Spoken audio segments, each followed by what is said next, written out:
بسم اللہ الرحمن الرحیم۔ السلام علیکم۔ اسلامیات ویڈیو نمبر 1۔ پیارے بچوں، امید کرتی ہوں آپ سب خیریت سے ہوں گے۔ میں آپ کی اسلامیات کی ٹیچر ہوں۔ آج میں آپ کو اسلامیات کی کاپی پریپیئر کرنے کا طریقہ بتاؤں گی۔ اس کے بعد آج ہم پہلے چیپٹر کی پڑھائی کریں گے۔ کاپی تیار کرنے کے لیے آپ کو سب سے پہلے نام، جماعت، ہاؤس کا نام، مضمون اور رول نمبر، ٹھیک ہے؟ آپ اس طرح سے نام وغیرہ سب تیار کر کے اس پہ پلاسٹک کور اپ کیجیے گا۔ اس کے بعد سب سے پہلے پیج پہ آپ کو نام، جماعت، مضمون لکھنا ہے۔ اس کے بعد آپ کو 2 سے 3 صفحات پر اپنی فہرست تیار کرنی ہے، یعنی انڈیکس تیار کرنا ہے۔ ریڈ مارجن جو کھینچی ہوئی ہے اس پہ تاریخ لکھنا ہے۔ 2 مارجن ہم اور کھینچیں گے تاکہ بیچ سینٹر والی لائن میں ہم عنوانات، دستخط استانی، دستخط والدین کا کالم بنا سکیں، ٹھیک ہے؟ اس کاپی میں ہم وہ کام کریں گے جو ہم پریکٹس ورک کریں گے، جو ہم کتاب میں کام کریں گے کاپی میں اس کا پریکٹس ورک کریں گے، ٹھیک ہے؟ آج سب سے پہلے ہم اپنا اسلامیات کا پہلے چیپٹر کی ریڈنگ شروع کرتے ہیں۔ اسلامیات میں سب سے پہلے آپ اپنا یہ پورا فل کیجیے گا، نام، جماعت، فریق، پتہ، فون، آفس کا فون نمبر، گھر کا فون نمبر۔ پھر اس کے بعد انڈیکس پہ آتے ہیں، فہرست پہ آتے ہیں۔ آج ہم سب سے پہلا سبق صفحہ نمبر 1 پر ہے، اللہ قرآن کی روشنی میں۔ یہاں سب سے پہلے آج کی تاریخ ڈال لیں گے۔ آج ہم اس کی پڑھائی کریں گے۔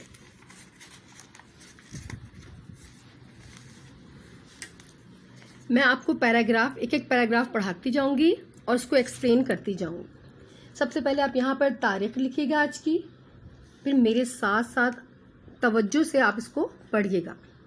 اللہ قرآن کی روشنی میں۔ اللہ ایک ہے، وہ ہمیشہ سے ہے اور ہمیشہ رہے گا، اور ہماری تمام نعمتیں اسی کی طرف سے ہیں۔ وہی فرشتوں کو پیغام دے کر اپنے حکم سے اپنے بندوں میں سے جس کے پاس چاہتا ہے بھیجتا ہے کہ لوگوں کو بتا دو کہ میرے سوا کوئی معبود نہیں، تم مجھ سے ہی ڈرو۔ اس نے ہی آسمان اور زمین کو دانائی سے پیدا کیا۔ دانائی مانے سمجھ، عقل سے پیدا کیا۔ اسی نے انسان کو پیدا کیا اور چوپائیوں کو بھی اسی نے پیدا کیا۔ چوپائی یعنی 4 پاؤں والے جانور، جس میں سے تمہارے لیے پوشاک یعنی لباس بھی ہے اور خوراک بھی اور طرح طرح کے دوسرے فائدے بھی۔ وہ تمہارے لیے بوجھ ڈھو کر ایسے مقامات تک لے جاتے ہیں جہاں تم سخت محنت کے بغیر نہیں پہنچ سکتے۔ اللہ تعالیٰ قرآن کی روشنی میں۔ اس پیراگراف فرسٹ میں آپ کو سمجھا رہی ہوں۔ اللہ تعالیٰ کے بارے میں بتایا گیا ہے کہ اللہ تعالیٰ جو ہے ایک ہے، وحدہ لا شریک ہے۔ قرآن مجید میں جگہ جگہ اس کی وحدانیت کے بارے میں، اس کے ایک واحد ہونے کے بارے میں اور ہر چیز پہ قدرت رکھنے کے بارے میں ذکر کیا گیا ہے کہ وہ ہمیشہ سے ہے اور ہمیشہ رہے گا۔ اس نے ہمیں بے شمار نعمتوں سے نوازا ہے۔ دنیا میں اللہ تعالیٰ نے لوگوں کی ہدایت کے لیے تقریباً 1,24,000 پیغمبر بھیجے، ٹھیک ہے؟ اور وہ فرشتے پیدا کیے تاکہ ان فرشتوں کے ذریعے وہ اپنے پیغمبروں تک پیغام پہنچاتا تھا۔ پھر ان پیغمبروں کے ذریعے ہم انسانوں تک ان کا اللہ تعالیٰ کا پیغام پہنچا۔ اور اس نے یہ بھی کہا کہ اللہ کے سوا کوئی معبود نہیں۔ قرآن پاک میں سورہ اخلاص جو قل هو اللہ احد ہے سورت ہے، اس میں اللہ تعالیٰ کی وحدانیت کے بارے میں کہ اللہ تعالیٰ کے ایک ہے، اس پہ مکمل تفسیر بتائی گئی ہے کہ اللہ تعالیٰ وحدہ لا شریک ہے، اسی کی عبادت کرنا چاہیے اور اسی سے ہی ڈرنا چاہیے۔ زمین، آسمان، جس چیز کو بھی دیکھیں اس میں ہمیں اللہ تعالیٰ کی قدرت نظر آتی ہے۔ جانوروں کے ذریعے ہمیں خوراک ملتا ہے، لباس ملتا ہے اور دوسرے بہت سارے فائدے بھی ہمیں جانوروں کے ذریعے حاصل ہوتے ہیں۔ وہی تو ہے جس نے آسمان سے پانی برسایا جسے تم پیتے ہو، اور اس سے درخت بھی شاداب ہوتے ہیں۔ شاداب مانے سرسبز یا ہرے بھرے، جس میں سے تم اپنے چوپایوں کو چراتے ہو۔ اس پانی سے وہ تمہارے لیے کھیتی اگاتا ہے اور زیتون، کھجور، انگور اور طرح طرح کے پھل پیدا کرتا ہے۔ غور کرنے والوں کے لیے اس میں قدرت کی بڑی نشانی ہے۔ یعنی اللہ تعالیٰ کی قدرت کے بارے میں بتا رہا ہے کہ اللہ تعالیٰ ہر چیز پر قادر ہے۔ پانی برساتا ہے اس سے ہمیں فائدہ ہوتا ہے. اس سے کیا فائدہ ہوتا ہے کہ ہم پینے میں استعمال کر سکتے ہیں اور ہمارے درخت جو ہیں سرسبز ہرے بھرے ہو جاتے ہیں، جس سے جانوروں کو بھی، چوپایوں کو بھی ان کے کھانے پینے کی چیزیں میسر ہوتی ہیں، اور ہم کھیتی باڑی میں بھی ہمارے لیے آسانیاں پیدا ہوتی ہیں، مختلف پھل وغیرہ ہوتے ہیں. یہ سب چیزیں جو ہیں اللہ تعالیٰ کی قدرت کی نشانیاں بتاتی ہیں، اللہ تعالیٰ کی نعمتیں بتاتی ہیں کہ اس نے ہمیں بے شمار نعمتوں سے نوازا ہے، اور اسی نے تمہارے لیے رات اور دن اور سورج کو کام میں لگایا، اور اس کے حکم سے ستارے بھی کام میں لگے ہوئے ہیں.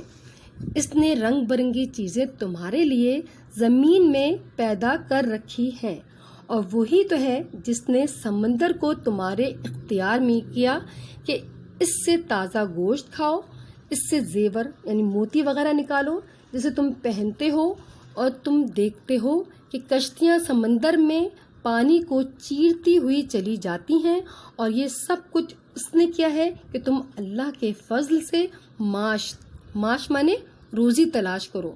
اور اسی نے زمین پر پہاڑ بنا کر رکھ دیے تاکہ وہ تم کو لے کر ڈھلک نہ جائے.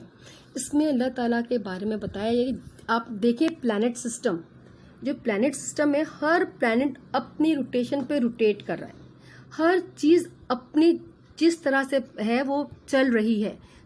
دن سورج نکلتا ہے دن ہوتی ہے، چاند نکلتا ہے رات، ہر کوئی اپنے پوری کام اللہ تعالیٰ کے حکم سے کر رہا ہے.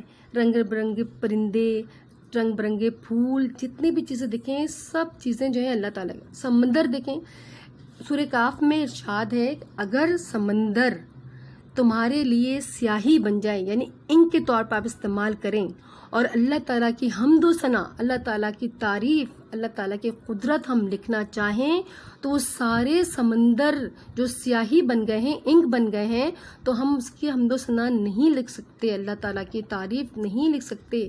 اتنا بے شمار اس کی حمد و ثنا ہے، بے شمار اس نے نعمتوں سے ہمیں نوازا ہے.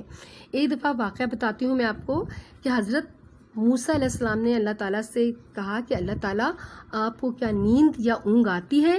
تو اللہ تعالیٰ نے حضرت موسیٰ علیہ السلام کو 2 شیشے دیے اور کہا اے موسیٰ اس کی حفاظت کرنا، رات بھر سونا نہیں، تاکہ اس کی تمہیں حفاظت ذمہ داری دے رہا ہوں. جب حضرت موسیٰ علیہ السلام پوری رات اس شیشوں کو لے کے بیٹھے رہے، ایک لمحہ ایسا آیا کہ وہ ان کی پلکیں جھپکیں اور وہ شیشے آپس میں ٹکرا گئے اور چور چور ہو گئے.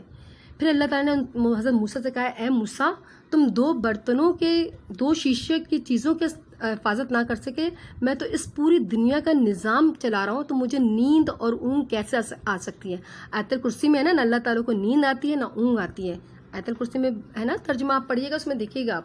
اس طرح اللہ تعالیٰ جو ہے ایک پورے سسٹم کے تحت چاند سورج ستارے ہر پلانٹس جو ہیں اپنے سسٹم کے تحت چل رہے ہیں.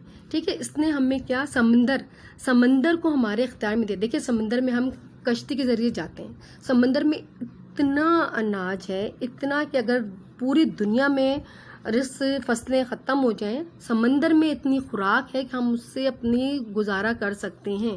سمندر سے ہم زیورات نکالتے ہیں، کشتیوں میں جا کے ہم سفر کرتے ہیں، بڑے بڑے جہاز کس طرح سمندر کو چیرتے ہوئے چلے جاتے ہیں. وہ سب جو چل رہے ہیں، سب کچھ کر رہے ہیں، وہ سب اور رزق تلاش کرتے ہیں سمندر میں. سب کچھ سارا سسٹم جو چل رہا ہے وہ اللہ تعالیٰ کی قدرت بیان کرتا ہے. اللہ تعالیٰ نے زمین میں پہاڑ ایسے لگا کے رکھے ہیں تاکہ زمین ڈھلک نہ جائے. مطلب کوئی جیسے آپ کے ڈیکس ہے، اس ڈیکس میں جو آپ کو بیلنس رکھنے کے لیے دیکھیں کیلیں ٹھوکی جاتی نا، تاکہ ڈیکس جو ہے ڈس بیلنس نہ ہو. اسی طرح اللہ تعالیٰ نے زمین کو بیلنس میں رکھنے کے لیے پہاڑ کو کیلوں کی طرح ٹھوکا ہوا ہے تاکہ زمین جو ہے وہ ڈس بیلنس نہ ہو، ڈھلک نہ جائے.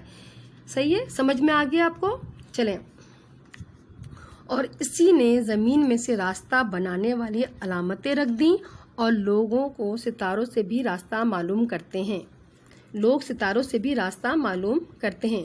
اور اگر تم اللہ کی نعمتوں کو گننا چاہو تو گن نہیں سکتے. حقیقت یہ ہے کہ وہ بڑا درگزر کرنے والا ہے اور رحم کرنے والا ہے. وہ تمہارے کھلے سے بھی واقف ہے اور چھپے سے بھی. بے شک اللہ ہر چیز پر قدرت رکھتا ہے، یعنی وہ سب کچھ کر سکتا ہے. اللہ نے تمہیں کان، آنکھیں اور دل عطا کیے تاکہ تم اس کا شکر ادا کرو. جو کچھ بھی تم کرتے ہو اللہ بلا شبہ اسے جانتا ہے. تم جہاں کہیں بھی ہو اللہ تمہارے ساتھ ہے. اس میں بتایا گیا ہے کہ اللہ تعالیٰ نے مختلف نشانیاں رکھی ہیں. اللہ تعالیٰ کی اتنی نعمتیں ہیں کہ ہم گننا چاہیں تو گن بھی نہیں سکتے. اللہ تعالیٰ اتنا غفور رحیم ہے. اللہ تعالیٰ ہمیں نیکی سوچنے پر اجر دیتا ہے. اگر ہم نیکی سوچیں اور کسی کے ساتھ نیکی نہ کر سکیں لیکن ہم نے نیکی سوچی ہے، اگر ہم نہیں کر سکے تب بھی وہ ہمیں اجر دے رہا ہے. اگر ہم گناہ سوچیں اور گناہ نہیں کر سکے تو ہمیں اس کا عذاب نہیں ہوگا. گناہ کرنے پر عذاب ہوگا، نیکی سوچنے پر بھی اللہ تعالیٰ آپ کو اس کا اجر دے دے گا. اللہ تعالیٰ اتنا رحیم ہے. اللہ تعالیٰ ہر چیز سے واقف ہے، جو ہمارے دل کے اندر ہوتی ہے، جو ہمارے ذہن کے اندر ہوتی ہے، جو ہر چیز ہمارے چھپے ہوئے سے بھی واقف ہے، اور جو ہم بظاہر کرتے ہیں اس سے تو واقف ہی ہے، لیکن ہم جو چھپ کے کام کرتے ہیں اللہ تعالیٰ جو ہے وہ اس سے بھی واقف ہے. اللہ تعالیٰ ہر چیز پر قدرت رکھتا ہے، وہ سب کچھ کر سکتا ہے. اس کی مرضی کے بغیر ہم کچھ نہیں کر سکتے، ہم ایک قدم بھی نہیں چل سکتے. مطلب نشانی ہے. انسان کو دیکھ لیں، آنکھیں، ناک، کان، یہ سب نشانی ہے. ہم اس کا جتنا بھی شکر ادا کریں وہ کم ہے. وہ ہر چیز کے بارے میں جانتا ہے، وہ ہر چیز کے بارے میں قدرت رکھتا ہے. وہ جہاں پہ بھی، وہ ہر وقت ہمارے ساتھ ہے، وہ ہماری شہرت سے بھی ساتھ ہے. پیارے بچوں، امید کرتی ہوں آپ کو یہ سبق سمجھ میں آ گیا ہوگا اچھی طرح. گھر میں آپ اس کو 2 سے 3 دفعہ پڑھائی کیجیے گا، کیونکہ جب ہم نیکسٹ ویڈیو میں اپنے کوشچن آنسر کریں گے تو آپ کو اس کوشچن آنسر کو کرنے میں بہت زیادہ آسانی ہوگی. میری نیکسٹ ویڈیو کا انتظار کیجیے گا. اللہ حافظ.